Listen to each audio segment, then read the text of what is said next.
I know that coffee can actually get a little addictive, so we want to make sure you have the right coffee. But we all want to talk about another addictive thing, video games. Oh. How do you deal with it when you think your child is addictive? Dr. Karyn Gordon is here to help us out. Thank you. This is coming up more and more now. Parents getting a little bit concerned about technology, and so we've got this question for you, Dr. Karyn. How do you know if your child is addicted to electronic games? Oh boy, this is a very popular question. So when I was doing my master's in counseling, part of my supervision was actually at an addiction center. And it was actually interesting. This is 20 years ago. This is when video games were just starting. And I remember one of my supervisors saying, I think we've got to do a whole division around video game addiction. Yes. So there's a lot of different ways to kind of actually assess addiction, but kind of two simple ways for parents to ask yourself. Can the child stop if they want to? Or does it negatively impact your life in some shape or form? Okay, and if you are saying yes to either of those questions, then you are on the road basically to addiction. Okay, so if it's maybe cutting into your sleep, yes, you won't give it up. It's a major tantrum. If you take away their device, they're not functioning. They won't thrive without it.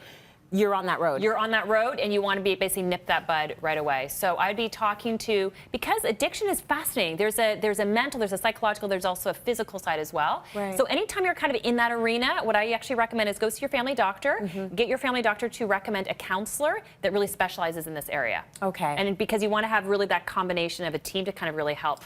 But there's a lot of really wonderful government programs around this as well. Okay, really good. Don't try and take it on yourself. Go get help. Don't do it alone. Don't do it alone, because sometimes it really helps to have a third party saying that this is a problem. Okay. When people are in addiction, they generally are in denial about it. Okay. Yeah. A quick one now. How do I cope with a friend who talks on the phone without giving me a chance to get a word in? That is so funny, but very annoying. So it's an annoying, you know what, I think we probably all have this friend, right? The friend. So you can do it one of two different ways. You can be really direct of going, so, okay, I'm going to share with you a little bit about my life, right? You can kind of like jump right in. Yes. You can jump right in. Or you could actually ask your friends, saying, you know, I'm just curious. I'm curious with why you don't actually ask me anything about myself. Yeah. I've actually done it both ways. And so I think it kind of depends a little bit on the type of relationships actually that you have. I remember years ago sharing this with one of my friends, and because we had another mutual friend that was, you know, just that this is exactly with what she would have done. And my one friend, she said, but Karyn, why are you waiting for somebody to ask you about your day? Yeah. And I thought that was a really interesting Jump in. Double dutch. Yeah. Get in. And I thought, I would have been like 21, 22, and I thought that is an interesting thing that somehow I do wait for somebody to ask how I'm doing. Right. But not everybody actually does that. Good. So it was a little bit of a blind spot that I found actually really helpful. So a few different ways you can respond to that one. You won't see the blind spot until you ask. So that's the important advice there. So thank you for that. Yes.